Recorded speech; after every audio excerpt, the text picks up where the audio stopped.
A mí me tocó hablarles sobre el mexicano rebelde activamente afirmativo. Estas personas desde los 12 años empiezan a oponerse hacia los padres y maestros. Discuten y arguyen mucho más que otros muchachos. Estos se encuentran más entre niños de clase media y alta. Son más dominantes, agresivos, tienen mayor necesidad por decir las cosas por sí solos. Se enojan más fácilmente y con tal de salirse con las suyas son capaces de lastimar los sentimientos de los demás. Casi siempre buscan desquitarse de las personas que les hicieron daño. Son peleoneros, irritables, tratan de controlar su ambiente o de dirigir a sus compañeros. Su rebeldía se acentúa cuando se trata de limitarlos o cuando se les castiga restringiéndoles su libertad. Y un último dato es que su inteligencia es más despierta que la de sus demás compañeros.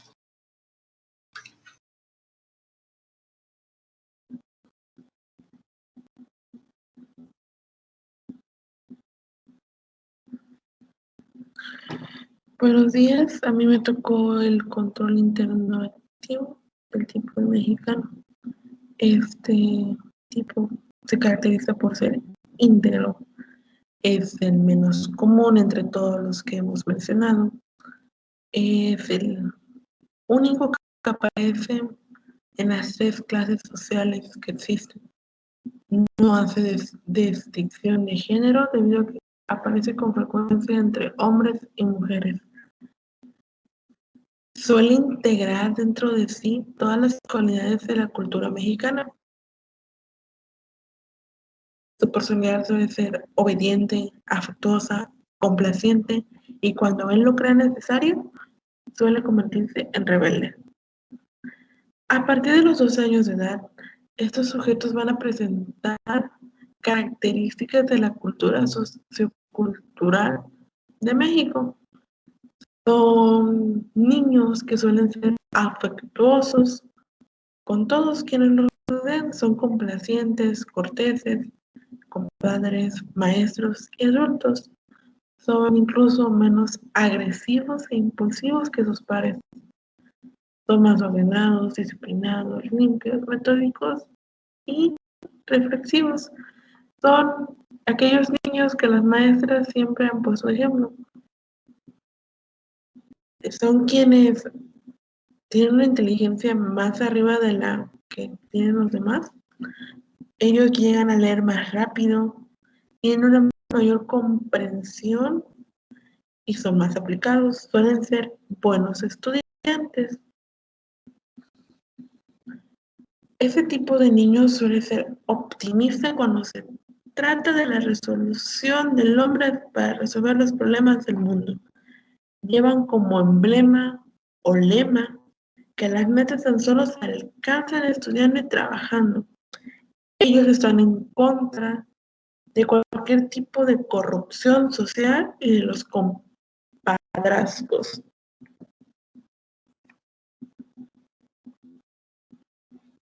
Este tipo de niños tiende a ser más cauteloso que audaz.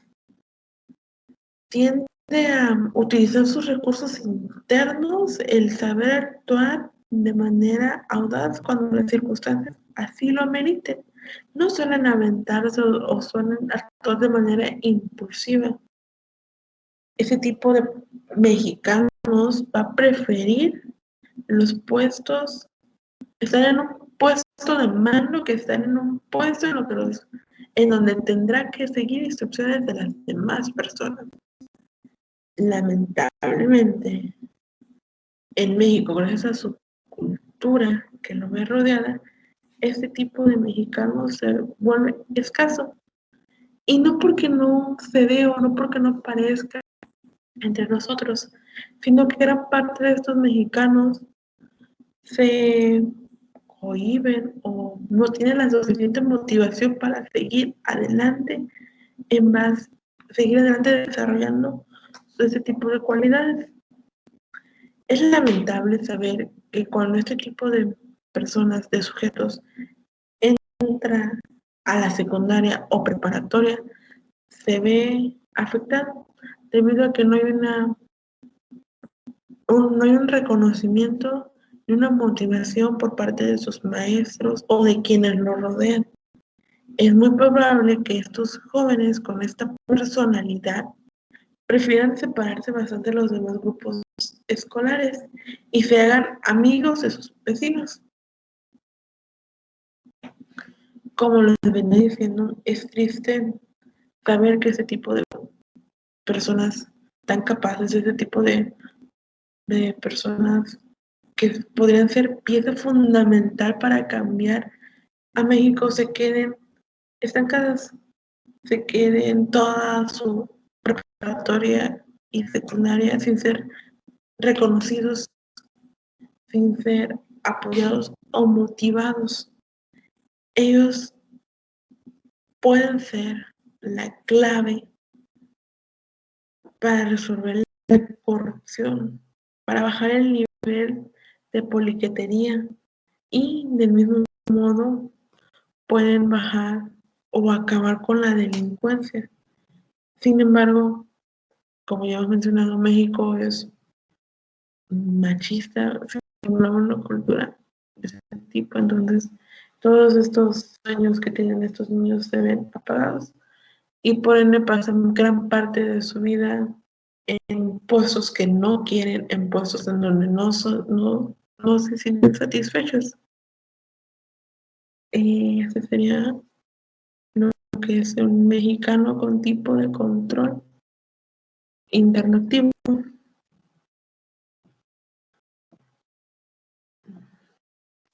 En cuanto hablamos al último mexicano, el último tipo, nos estamos recibiendo, nos estamos colocando en un mexicano siendo la oveja negra de los tres anteriores tipos. Es un mexicano que siempre será pasivo, que siempre será pesimista, fatalista, el cual siempre estará dispuesto a venderse al mejor postor. Suele ser obediente cuando le conviene. Y en su carácter se ve desarrollado dentro de un medio machista, violento y corrupto.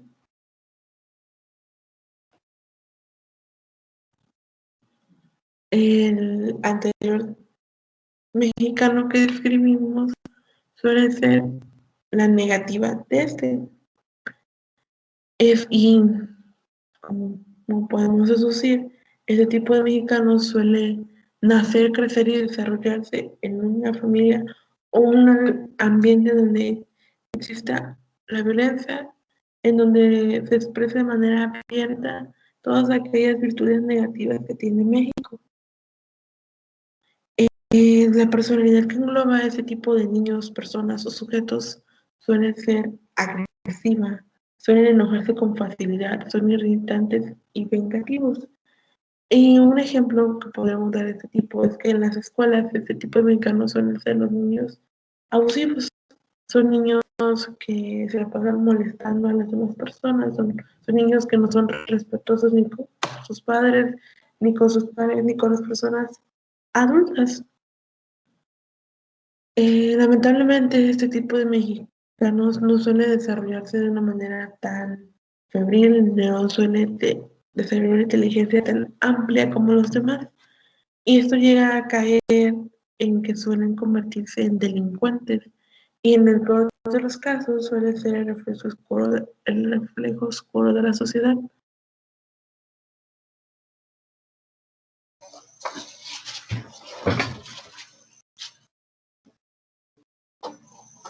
A mí me tocó hablarles sobre el mexicano rebelde activamente afirmativo.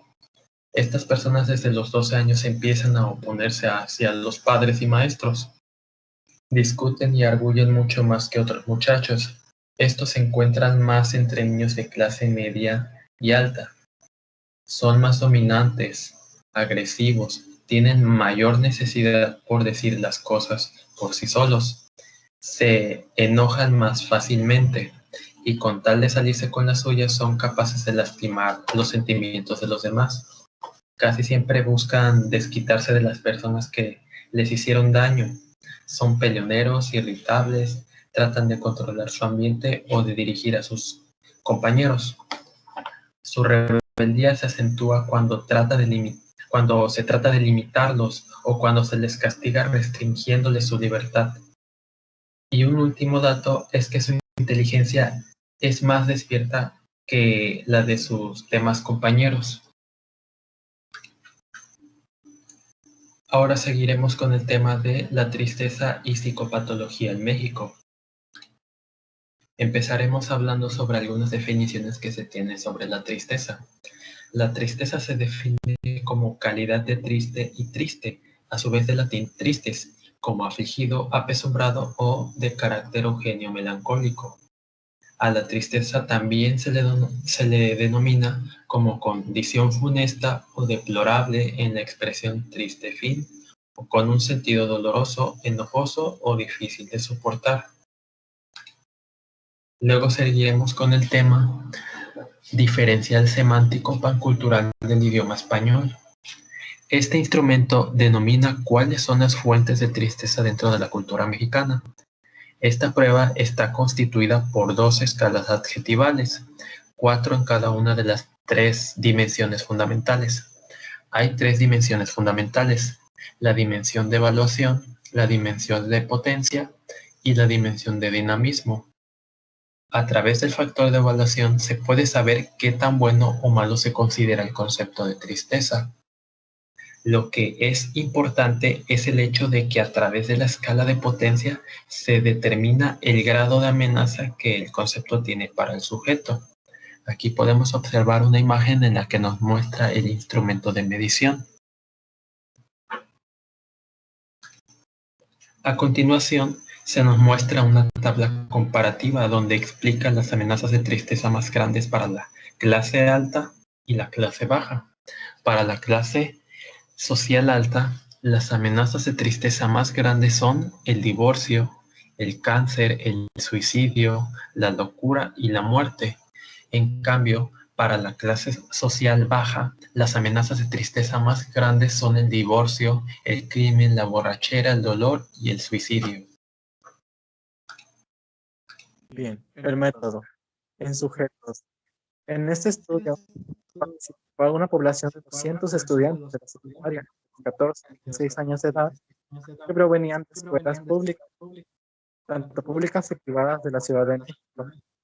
Esta muestra estuvo formada por un número igual de hombres y mujeres. Los sujetos fueron de clase baja alta y de clase media alta. La clase baja alta se integró con hijos de trabajadores calificados y de individuos con niveles semejantes en educación y ocupación.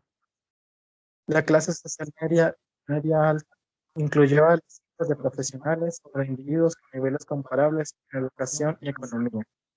El índice utilizado en ingresos económicos, que como se ve incluye la ocupación y la educación, fue desarrollado para México por Calatayud y Díaz Guerrero en Escolo. El diferencial semántico pancultural del idioma español fue el que se utilizó para correccionar la calificación de poder, es decir, la amenaza de la tristeza, como lo vimos anteriormente. En estos sujetos con la amenaza de los conceptos técnicos, críticos y en otros aspectos de sentido afectivo. En procedimientos tenemos que todas las escalas se aplican en ensayos a la población de estudiantes. Se elegieron profesiones, mientras ellos a su vez leían protocolos. Varios ayudantes distribuidos se encargaron de supervisar y se comportaron. Se obtuvo con anticipación el permiso de los directores y de los maestros, así como de los estudiantes.